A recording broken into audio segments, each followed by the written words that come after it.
इस वीडियो का टॉपिक है online transactions. So hello guys, it's Abhijit, you watching twisty tech YouTube channel. So let's get started. इस term को समझने से पहले हमें एक और टर्म समझना होगा जो कि है ऑनलाइन शॉपिंग।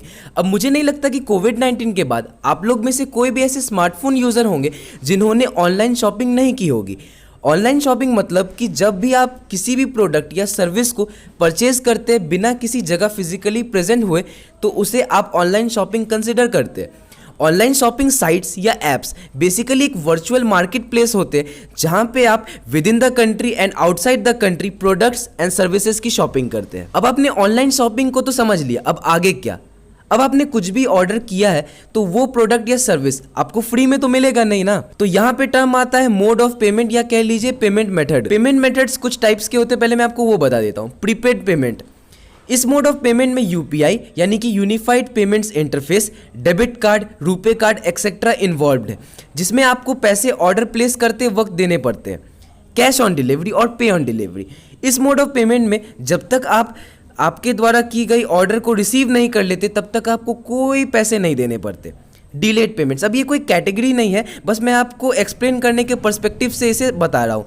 पे लेटर, इस मोड ऑफ पेमेंट में आपको कुछ भी ऑर्डर करते वक्त पे नहीं करना होता और ना ही डिलीवरी के टाइम। इसमें आपको अप्रॉक्सीमेटली 1 मंथ के बाद पे करना पड़ता है। फॉर एग्जांपल अमेजॉन पे लेटर। ईएमआई यानी कि इक्वेटेड मंथली इंस्टॉलमेंट, ईएमआई को आप पे लेटर का एल्डर ब्रदर भी कह सकते हैं। नॉर्मली इस मोड ऑफ पेमेंट को लोग तभी प्रेफर करते हैं जब उन्हें कोई एक्सपेंसिव प्रोडक्ट परचेज करना होता है एंड उस वक्त उनके पास इनसफिशिएंट पैसे होते हैं। अब ईएमआई में 12 मंथ्स में भी पेमेंट किया जा सकता है एंड 24 मंथ्स में भी किया जा सकता है।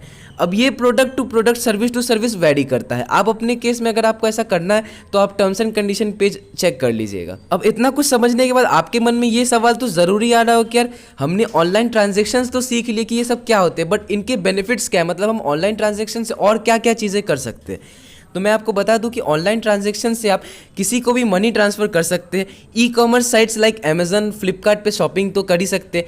ट्रेन, फ्लाइट या मूवी टिकट्स भी बुक कर सकते हैं एक्सेट्रा। आई होप कि अब आपको ऑनलाइन ट्रांजैक्शन अच्छे से समझ आया होगा। मैं एक बार समराइज्ड वे में आपको बता देता हूं। तो जब भी आप कोई ऑर्डर प्लेस करते हैं तो उस वक्त आप जब ऑनलाइन पेमेंट करते हैं तो वो हो गया ऑनलाइन ट्रांजैक्शन। एंड अगर किसी रीज़न से आप उस प्रीपेड ऑर्डर को कैंसिल करते हैं एंड जब आपको रिफंड रिसीव होता है तो वो भी हो गया एक ऑनलाइन ट्रांजैक्शन।